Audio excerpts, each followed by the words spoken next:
The Square Ball Podcast.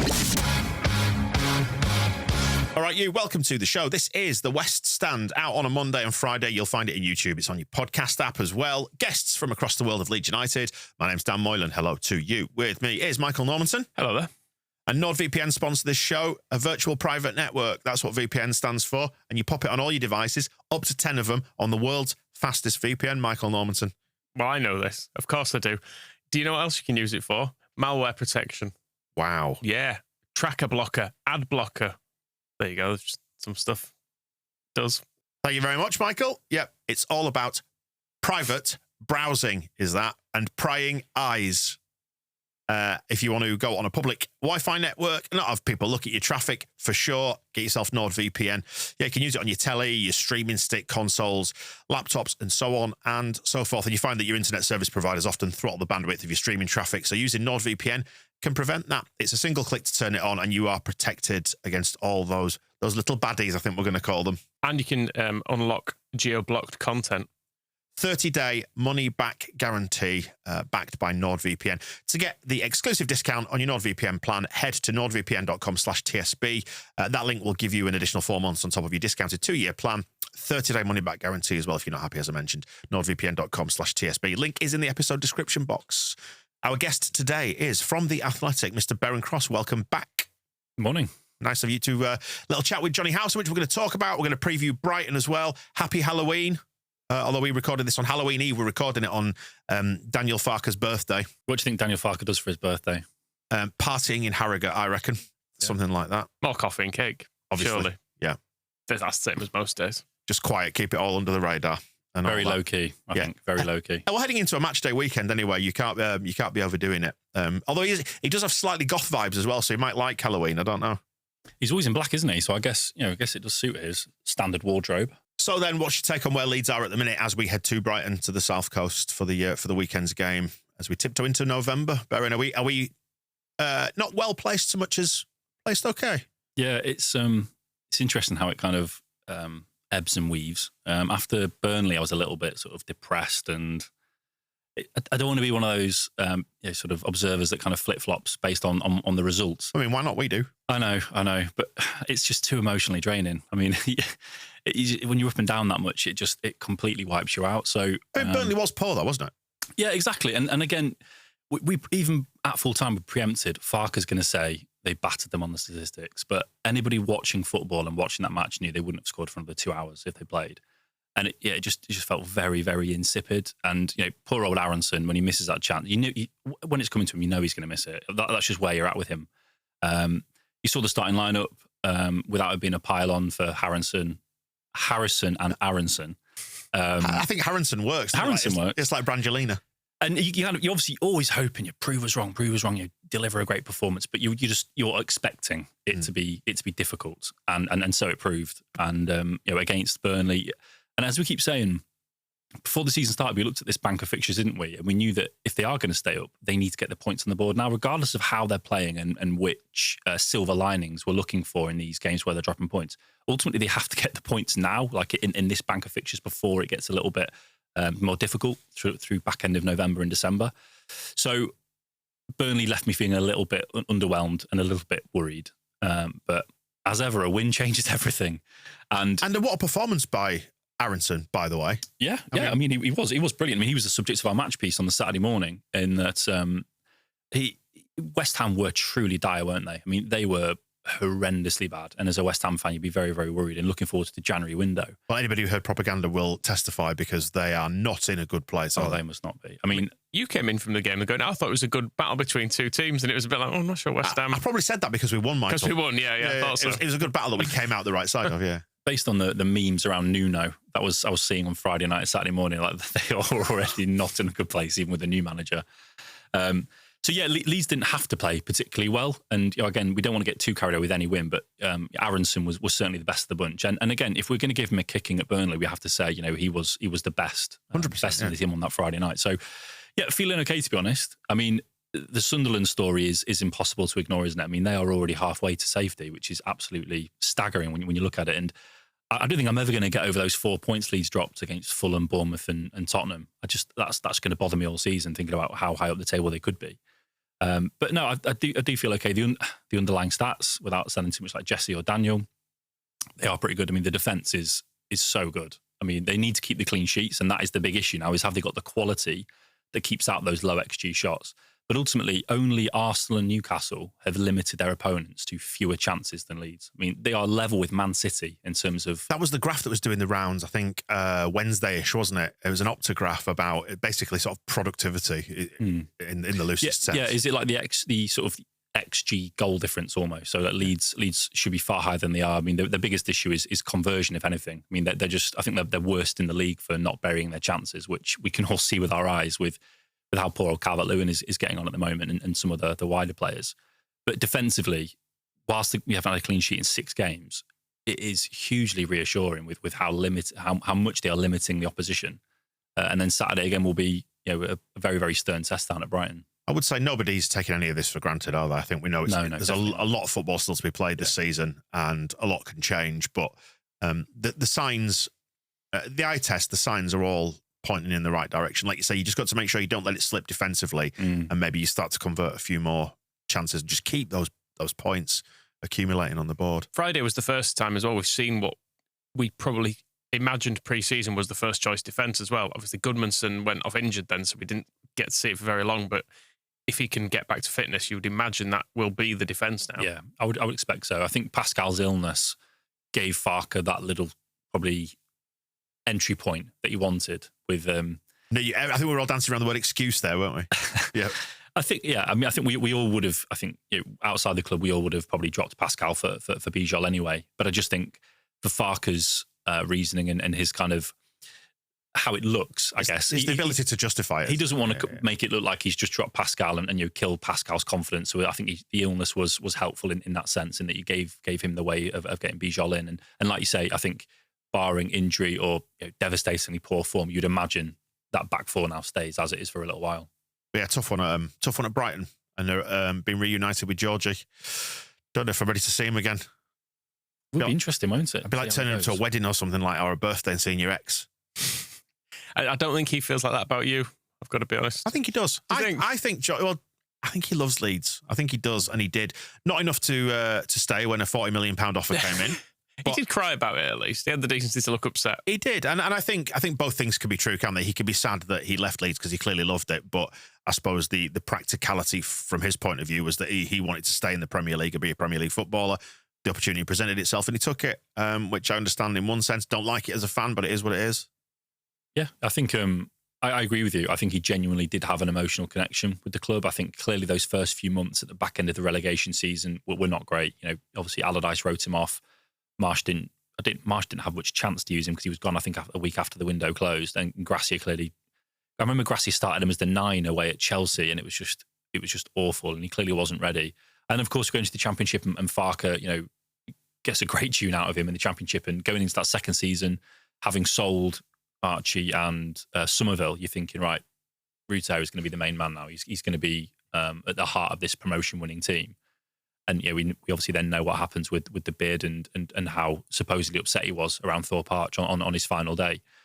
So I think there will be. I think he's definitely sort of emotionally intelligent enough to go over to the away fans and maybe have a moment with them, depending what happens in the game. I suspect he might do anyway. I suspect he might. He might even get. I'm not quite sure what the reception from the away end's going to be. I think it might be mixed. You're too shit to play for Leeds. Yeah, there'll be some of that, a bit of that, and a bit of booing because he left. But I think there's a lot of love for him as well, just because of the sort of character he is. When you contrast it with Somerville was given a bit of a pasting. Yeah, I was going to ask you about the difference in their supposed. How they appear to be, because I was a little bit surprised Somerville got a pasting at Ellen Road. Because they effectively left under the same circumstances. Yeah, effectively. So I'm just interested why like I say, I was quite surprised that Somerville did get a good going over, and of course there was some applause when he eventually went off, and it was the pantomime's over, and on your way, because it is pantomime. That's right. Yeah, of course it is. Yeah, but with Rutter, like you again, I'd be very surprised if you got absolutely battered by the away fans. Yeah, Somerville was the more productive player as well. You'd have to say. Yeah. Georgie he had his moments, but there were also moments of incredible frustration where he just basically couldn't shoot stuff. He'd do amazing stuff to get in position, then he'd completely scuff it, and you'd be like, "Oh my god!" I suppose in a way though, Somerville was like a bit of like a flat track bully, whereas in Georgie you saw a little bit of the magician, a very enigmatic footballer. I think, and I suppose you kind of like romantically attach yourself to that. I mean, that's what I did. I saw it. I was like, when he started doing silly turns and turning away with 3 men or whatever on the halfway line, I was like, this is just great. Paul Somerville does his cut in and score every game. I know. It's boring. It's silly, isn't it? Yards, I know. It's silly. But I suppose it's a little bit like Ronaldo in his pomp versus Messi. That silly bloody argument that kids seem to have. Like, Messi was all the flair and the dribbling, whereas Ronaldo was pace, power, smack it, headers, that kind of thing. And why I find one infinitely more interesting than the other. I think as well, it does play into it as well that you saw Georgie's kind of off-field stuff and he seemed like a properly daft lad having a good time. And Somerville was very like that curated, took a photographer on holiday with him and that sort of stuff. And there's like people filming him on a boat in his Louis Vuitton or whatever. If he wants to do it, he's fine. I don't think it affects how he is as a footballer. No. I won't, but because obviously he was brilliant for us, scored loads of goals. But for your average fan watching it, there is a bit of you just goes, fuck off, mate. Yeah, I completely agree. And as we're thinking about it, that's absolutely it. It's the image and like how Rutter would wear his heart on his sleeve and was very much, he was almost like I think you described him at the time as like he was like a puppy dog almost, like this puppy dog energy.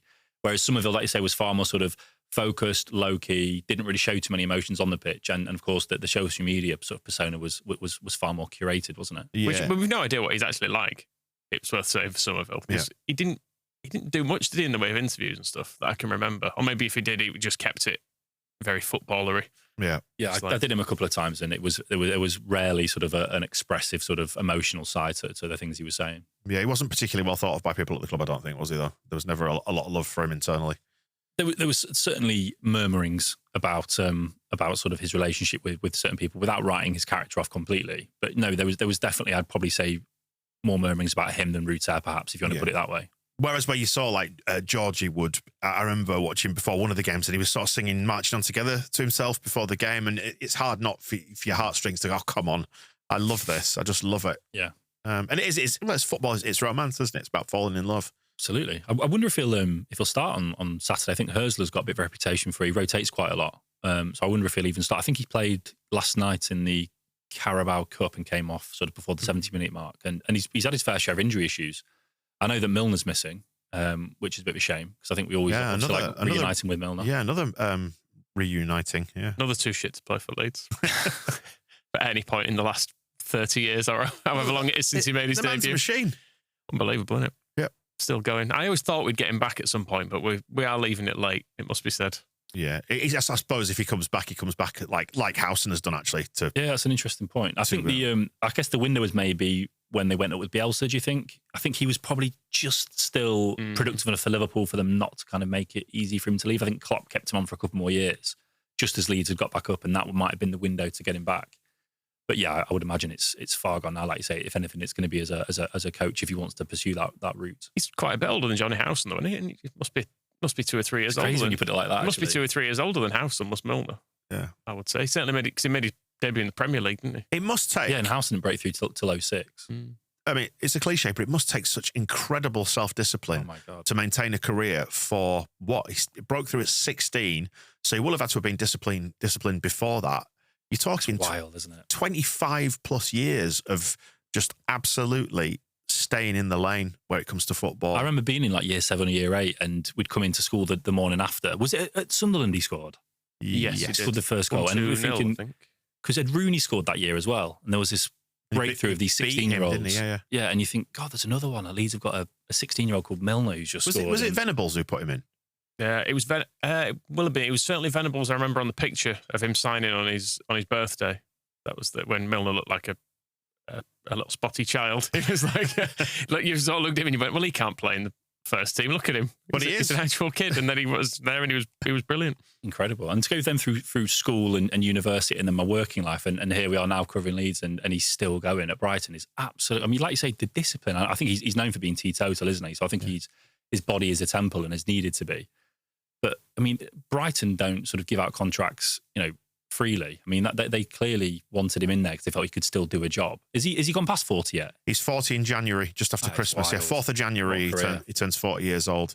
It's insane, isn't it? I mean, I know Ronaldo's gone off to Saudi, which no matter which way you want to frame it, is basically a farmers' league. Yeah, I mean, it's the standards are way the Premier League. Yeah, way below what you're seeing in the Premier League. So to be still able to turn out in the Premier League and do it at 40 years old, So the real debate kids on Twitter should be having is Messi versus Milner. Yep. I think you should start introducing that as an option for people. How far is Milner short of Gareth Barry's appearance record? I think that's 8, kind of... I think, isn't it? Oh, right. So that's got to be the aim, isn't it? Yeah. I mean, then he would be Premier League royalty. Yeah. Appeared in it more than any other footballer. And you want a little win by proxy, don't you, for Leeds? Oh, you want to Leeds get the claiming record. it. Yeah, absolutely. Yeah. One of ours, even though most of his appearances have been... Is he Horsforth or Wortley? Horsforth, yeah. Yeah, so he's proper Leeds, isn't he? What, you're saying Wortley's not? Sorry, either answer would have been proper Leeds. For the listener, I'm just trying to paint them a picture of which part of Leeds he grew up in. Just chucking you under the bus. As ever. As ever. It's feeling victimised now. Johnny Howson's from Morley. That's not really Leeds. That's proper Leeds. Yeah. 3 miles southwest of Ellen Road, as you'll have read in our piece. What sort of a game we're going to get down there? Because they've played 9, won 3, drawn 3, lost 3. I hate going to Brighton. I hate it. You were saying before no nice memories of Brighton at all. No, we've not won at this stadium at all. It was we were at the Daft Athletic Stadium when we last won. Was there a really famous Gary Monk game down there when Chris Wood scored and then Brighton staged a comeback, or was it the other way around? It's before my time. I just got this vague memory of it being on Sky in a pub one time. In my mind, I've got Fab Delph playing in that game and wearing yellow. He did score. Fab Delph did score. I think that was the year before our last win there, because we won there in the League One promotion year. I think it was the year before Fab Delph scored what was goal of the season at Brighton. Right. Was that Amex or with Dean? With Dean. That was the okay. yeah. Yes, that was in front of the. It was very wet, and it was in front of the terrible open-ended temporary stands that were miserable. Yeah. It's absolutely around the ground. Wild to see where they ended up from where they were, and it's another source of frustration, I suppose, for Leeds fans, that they were able to attract a benefactor who has, let's not pull any punches with it. If they didn't have him, they'd probably be screwed or a lot lower down than they are. But yes, a source of frustration that they went from the lows of that when we were playing them in League One, I presume, at that point. Well, have been, yeah. There was a time when you could look at teams who'd been in League One, and you were like Leicester, there was Bournemouth, there was Brighton, all these teams that were smaller clubs than us. And it was like, bloody hell, why not us? And we got a little taste of it in the middle, I suppose, and some have regressed to the mean a bit. But yeah, Brighton have seemed pretty well established. Guten Tag. Mochten Sie ein Freibier? Yeah. Or 9? What do you think that means? I had a free beer. Would you like a free beer? Oh, yeah. That appeals to you, I bet it does. To celebrate Oktoberfest and the Gaffer's birthday as well, Beer 52 celebrating by offering you a free case of exclusive festival beers. I have some cans right in front of me now. Good boy, well organised. That one there is the Bavarian pattern, isn't it? The blue and the white sort of diamond checks, is that right? Yeah. 1860 Munich colours. It reminds me of their kit. Yeah. If you want to... the ones that didn't steal the European Cup. Yeah, I want to tether it to football. You got some biggies there as well, haven't you? Some 500ml cans. Oof.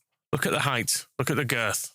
Yeah, if you go to beer52.com/Leeds and cover the $4.95 postage, you'll get 10 unique beers that you won't find anywhere else. Michael's rustling a noise there. That's snacks. Michael's rustling the snacks that you get there in the bag, as well as the magazine Ferment. And in that case, for Oktoberfest, Beer 52 debuting their first ever 500ml can with a stunning Fest beer from Benedictiner Monastery. It's golden, foamy, and full-bodied, so I'm told. The ultimate Oktoberfest beer. Fest beer for Firebeast? Both, I think. Fest beer for the Firebeast to celebrate his birthday. If you don't like dark beer, just choose the light case. And don't forget, you get a couple of tasty snacks thrown in there with you. Give another Russell, Michael, because they sounded great. That's how you've made to snacking it on the Russell. Yeah, ASMR, that stuff. And you're not flying blind here either. Yeah, in Ferment magazine, you can learn about the beers and the breweries that are featured in this month's case with that award-winning Ferment magazine. And you can pause or cancel at any time. So that's beer52.com/Leeds to claim your free case of 10 award-winning beers for Oktoberfest now. That's beer52.com/Leeds. Right, back to it. So what we're saying is we're due a win down there. We certainly are. So why not this weekend? The last visit there, do you remember that when Firpo just was destroyed? It was freezing that night. The ref basically allowed him to stay on because I think out of sympathy, he could have sent him off about 3 times. He got booked for fouling Lamptey within about 2 minutes. And then he just kept fouling people over and over again. And I think the ref was like, I haven't got the heart to send him off. Was it the lilac kit? Yes, it was. Yeah, I remember just watching it thinking, we're in bother here. Yeah. We're in bother because he got booked. He got skinned and booked. I've forgotten that. You're so true. Yeah, Firpo was one of those nights thinking, oh my good Lord. He is an absolute car crash at left back. It felt like we were constantly trying to keep our heads above water in that game. Whereas I hope we give him a bit more of a test this season, this weekend. I don't know. It'd be interesting to see how our slightly more attritional style. And do you imagine Stack maybe comes back in for Tanaka for this one, and we go a little bit more? Knowing Farke, I think he probably keeps it as is, depending on what happens with the wingers. I mean, it sounds like Okafor was pre-planned, and obviously because of how long the first half was on Friday, half-time was just the best time to bring him off anyway. So I think Okafor should be fine. And then you would hope that having done 20 minutes, half an hour at Burnley, and then 5 or so last week, that we're another week on, that Dan James can start. So I think he'll keep Tanaka in ahead of Stack. I was going to say, it's just worth saying that we are recording this. It's Thursday late morning, so we are ahead of the presser this week. So we don't know yet what Daniel Farke said, but he does tend to be relatively openish about these things, whether players are back in contention or not. But I always get the sense with Farke, I don't know about you, he will tease things in the press conference, like he'll leave things deliberately just a little bit vague, so you're not quite sure. I suppose the opposition manager's not quite sure who they're going to be facing. Yeah, he's normally pretty good with outright injury news, like you say, but in terms of 50-50 selection debates, he always makes the point of, he's aware that the opposition team will be watching what he's saying, so he won't ever sort of make it absolutely clear unless it's the goalkeeper, which is obviously a different proposition. But yeah, we'll obviously look out for any clues, but I would think, given that they won, and obviously we're assuming Goodmanson's going to be okay, because it was just, I think, a bruise effectively from Bijol's studs. He should be fine. So I wouldn't be surprised if it's unchanged, James permitting on the right. What about that left-hand side? It feels like that left-hand side, the consistency of Goodmanson and the attacking threat of Okafor are pretty crucial to our chances this season. Yeah, Okafor just seems so important, doesn't he? I think when we're looking at how Gnonto and James and Okafor have struggled to stay fit and to put games together, when Okafor's in the team, you can see that he has got that cut and thrust that's going to go through teams. Gnonto, to be fair, we obviously had those opening couple of games, but we haven't seen him in full flow yet, and he may well have that same ability. Dan James obviously had a difficult start to the season before his injuries.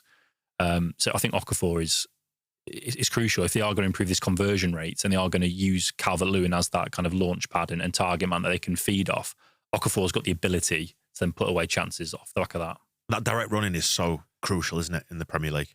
Absolutely. Yeah, and like you say, Goodmanson is him and Bogle have been right up there for Players of the Year for me. I mean, Goodmanson is just so good going in both directions, and his judgment of knowing when to go, when to either underlap or to overlap down that left-hand side is so impressive. And that combination is going to be crucial. Yeah, I've been interested in watching him. Have you spotted how he plays? When he does that, he'll invert a little bit. When Okafor goes down the line, he'll tuck inside and almost be alongside him. So it is echoes of Junior Firpo, like that number 10 wide position. Yeah, I think just mentioning Bogle there, I feel like Bogle's completely gone under the radar this season because he's just continued. Is it because we know him? He's continued being good from the Championship, but when, admittedly, it was quite bitter Sheffield United fans, but they were all saying last year and the year before, oh yeah, he's fine in the Championship. We get to the Premier League, you should see him. He's absolutely awful. So I did have a bit of a concern there because he was part of a Sheffield United team that conceded like 100 goals or something that season as well. But he's looked. I think he's looked pretty seamless. He's not always had it his own way, but he's not going to in the Premier League. I was going to say, it leads me back to a question that popped into my brain a little bit earlier, actually, when we were talking about Daniel Farke and the way that he got a tune out of Georgie, for example. Does Farke deserve a little bit more praise? Do we undercredit him as fans, maybe?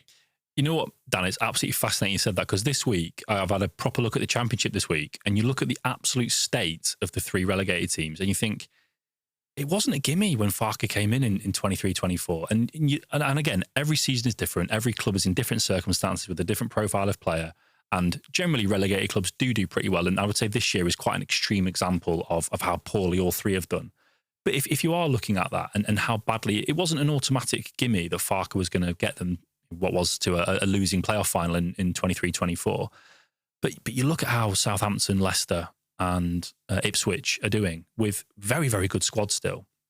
And the importance of churning that squad in the first summer after relegation is so important to, as Farke said at the time, you're just getting the negativity out of the club and getting players in that are good enough and then making them gel quickly enough.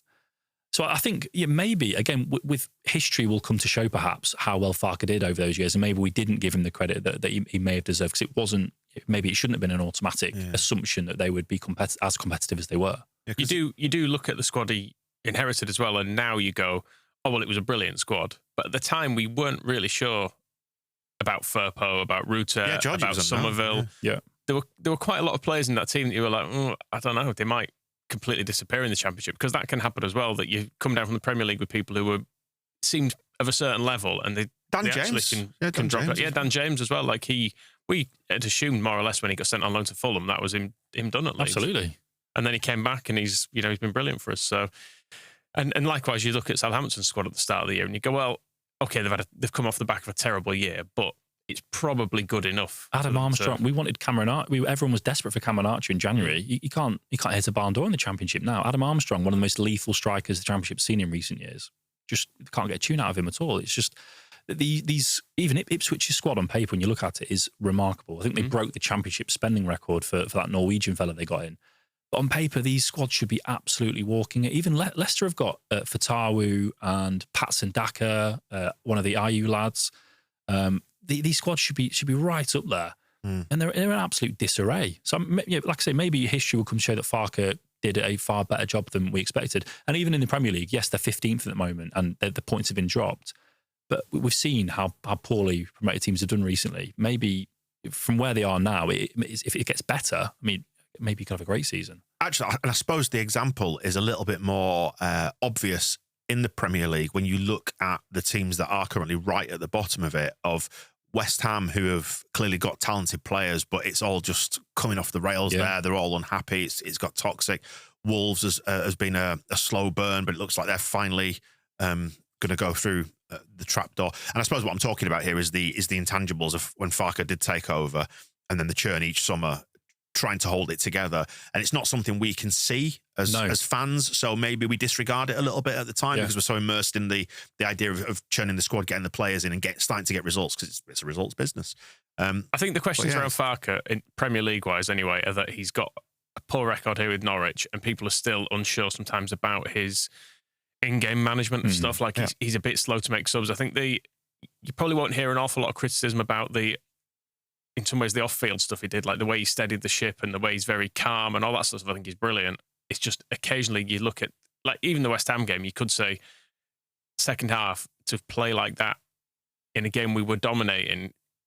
Was it the right approach? I don't know. It felt like we really, really backed off in the second half, and because the goal came very late, it was a time to be stressed, but only 4 minutes, thankfully. Yeah, I mean, if that had come at 70 minutes, woohoo! Yeah, or if the disallowed goal in the first half stands and you go into the second half at 2-1, I wouldn't have wanted to see us try and defend for the half. You say that, but I think if you contrast it with our experience in the Championship, we had games where you knew we were going to win. You knew we were going to turn up and we were going to win. You're not 100% complacent about it, but, we're facing some real, like some of the bottom feeders who came to Ellen Road.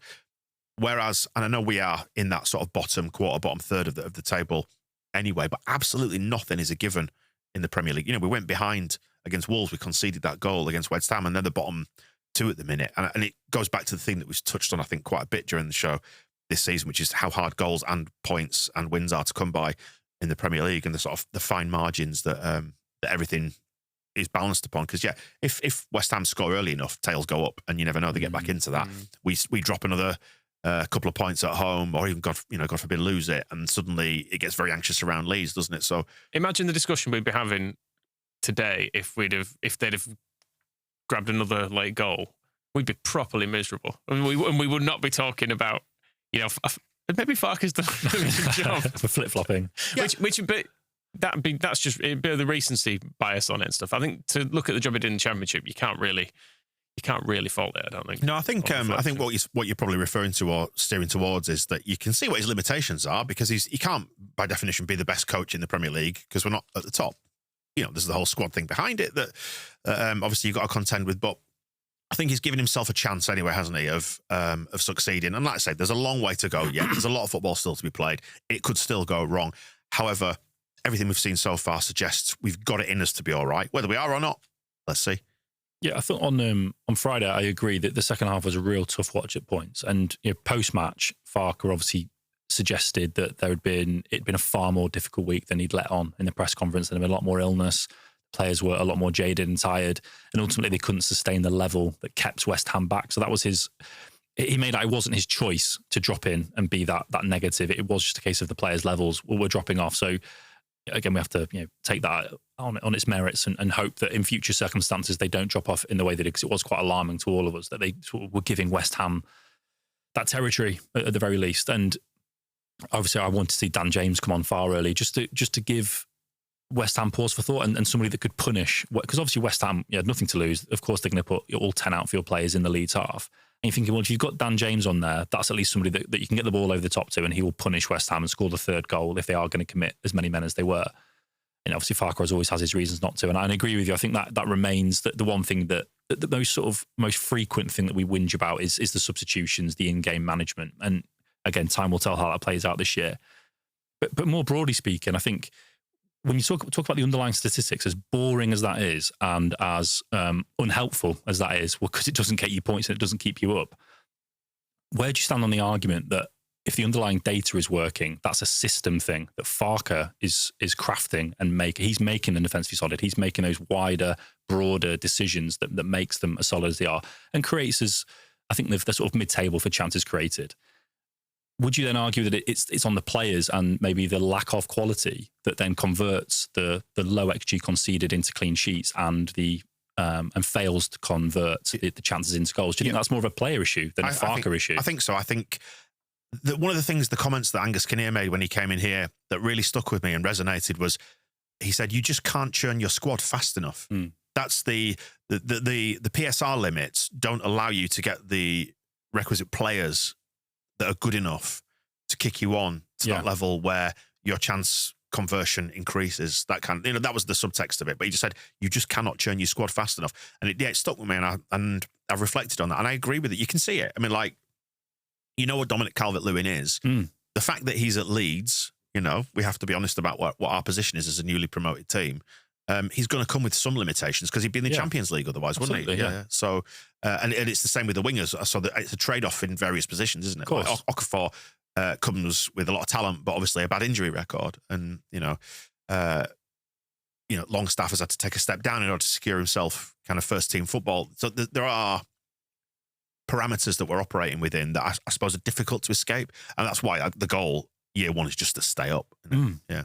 I suppose to go back to the underlying stats thing, I guess the bad recent experience I have with this is Jesse Marsh, who would say it over and over again. Yes. But the eye test of that often didn't work out either, because you'd go, okay, well, there was, in terms of looking at game state and things, like we'd create chances early, then they would dominate, score some goals, then we'd boost our stats late on. Yes. Because we'd have a bit more possession, a few more chances late on. But at that point, we were 3-1 down, for example, and you go, well, so what, really? At the point it reaches 3-1, the stats that almost come after that point feel irrelevant. Yeah. So it felt like a bit of stat padding with some of the games. The eye test this time round is that we're pretty competitive. I think so. Frustrating, certainly in some areas. And I suppose Farke's loyalty at some point has maybe been annoying as well when people have wanted him to change the team. And that does go back to the Championship as well, when, like, Meslier is the obvious example, when he just kept playing him and everyone was wanting to see something different.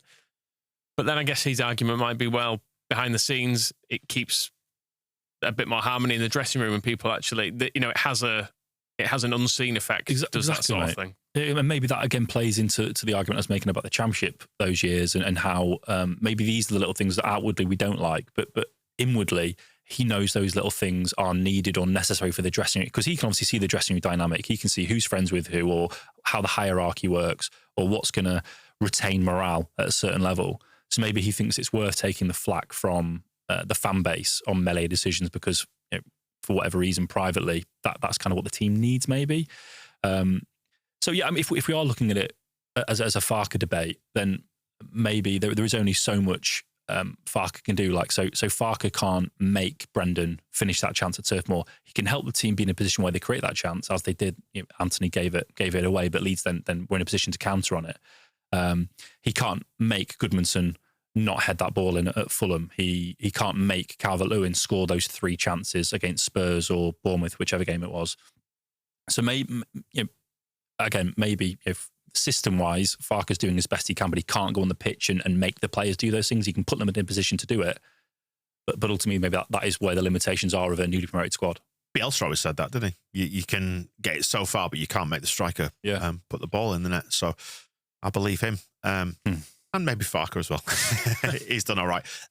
Is the point a good result from this one? I think it is. It feels like that to me. Yeah. Come away from this with a point now. Yeah, definitely. If you look down the rest of the games this weekend, you've got Burnley facing Arsenal at the same time as us on Saturday. You've got Palace playing Brentford, which will be a tough one for Brentford. Fulham Wolves, who are both sort of down there as well. Fulham are sneakily down there, aren't they? And they should have 2 points less if they draw on the league game with us. I mean, they're not in a good place. And at again, all. it's not quite happy with Silva. You get the sense that Silva, his time there is limited, I think. Definitely heard noises that he's growing restless. I think they had that cardinal sin of they stood still in the summer, didn't they? I think they got Kevin in, but I think apart from when he played against Leeds, I don't think Kevin's done anything down there. So I think they have stood still and that's showing. Typical. So Leeds. Yeah, so Fulham Wolves. You've also got Forest facing newly rejuvenated Ruben Amorim has turned this football club around, Manchester United. Manchester United Football Club. Correct, yeah. Spurs, Chelsea, whatever. Liverpool, Villa as well. Villa are still not... Villa are 5. Villa are on the same points as Liverpool. What I'm saying is that they're not completely out of touch with us down here, but it's an opportunity where if you can get a point, or imagine 3 points, then suddenly you're back in touch with someone like Villa. But no, I don't consider them to be like relegation rivals. But yeah, it's Liverpool, Villa. You've got West Ham facing Newcastle on Sunday. That's got the potential to be really, really toxic if they fall behind in that one. Is that at West Ham as well? Yeah. Yeah. And then Man City, Bournemouth, table toppers. And then the Monday game is Sunderland versus Everton. So I think, the Saturday fixtures in particular, and then the West Ham one early on Sunday are the ones to keep an eye on. But, the West Ham one's interesting because another home game, I'm not sure if there's any boycott protest stuff going on at this game. I can't remember because I've been listening to their fan channels. I can't remember. I know they've got a few things lined up, but you were getting into their equivalent of, get Eddie in and play the kids is where they were saying where they're at with it. All the summer signings, they're already putting them in the bin and they're like, look, we've got names of players I've never heard of because they're West Ham youth team players, but they're like, just put in so-and-so and so-and-so and so-and-so. At least they'll give us some fight. But and I kind of hope they do because it won't work. Yeah, exactly. It's an accepting of relegation, which I'm happy for them to do. We need one other person really, don't we, to volunteer definitely for the relegation slots. Yeah. I mean, imagine getting a win in a game like this would be absolutely astronomical, wouldn't it, in terms of how it shapes the season. Points really good because it keeps you on for your 1 point per game target, and we should never sniff at any point in the Premier League. But if we can get 3 points from the next 2 games, it will basically be enough to keep us out of the bottom 3 as we go through that really sticky patch of games. And if we can get to the other side of that with a bit of clearance still, I think most people will be pretty happy with it. Brighton are a bit hard to figure out, actually. I'm just looking down their results, and there's no pattern to any of it. No. It's wild. So they started at home to Fulham and drew, lost to Everton, and then they beat Man City, lost away to Bournemouth, drew with Spurs, won at Chelsea, but then drew at Wolves, beat Newcastle, and then lost to Man United. There's no rhyme or reason to any of it. I don't know what works, what doesn't. Very inconsistent team. Have been, I think, since Hursla's gone in there. I think he's doing a good enough job in that there's no cause for sacking him or anything, and it's obviously a bit of a project there, and they've got a lot of young players, and again, there's a lot of squad churn, which just doesn't feel right. Going there with Leeds, you never know. It always feels like you get a good version of Brighton when you want them to be the bad version that goes to Everton and lose. So they're going to be really, really hard to read, but it will be a really tough game. They've got a lot of good players. And we need to shake off the defeat at Sheffield Wednesday against some blue and white stripes in the third kit down there. Is that right? Things like the this, blue and white hoodoo. I notice things like this. I do, and they do trouble me more than they should. Which kit are we going to be in, actually? It will be in the third, won't we? Third, yeah. Well, we can't wear white, we can't wear blue. Yeah, that's true. That was the kit we wore against Sheffield Wednesday, wasn't it? Yeah, that's what I mean. Oh, no. Yeah. Although, weirdly, because it's got the scarves and whatnot on it, it's got quite a bit of white and blue and yellow on the front anyway, so at a glance, from the front. At the back, it's dark from the back, but anyway, I've spent too much time thinking about this. I need to stop talking. Just have a little think about Georgie again. Yeah. She's named a horse BRIGHTLEE. BRIGHTLEE. So Georgie, isn't it? Brighton and Leeds. The imagination of a primary school kid. What am I going to call it? Bless him. BRIGHTLEE. Oh, bless him.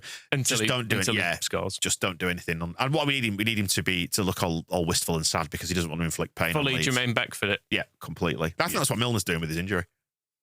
Let's say yes. Yeah. He strikes me as that sort of an unprofessional character, does James Milner.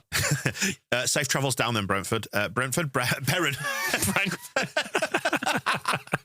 Safe travels down, Brentford. Enjoy the Bradford game. Thank you. There's too many Bs today. Too many Bs. Brighton, Beren, Brentford. Who are the Bs? Oh, God. Very confusing. I'll try again then. Safe journey down, Beren to Brighton. Via Brentford. And if you want to go via Brentford, have a nice time. Thank you. And we'll catch up again soon, yeah? Cheers, mate. The Square Ball Podcast.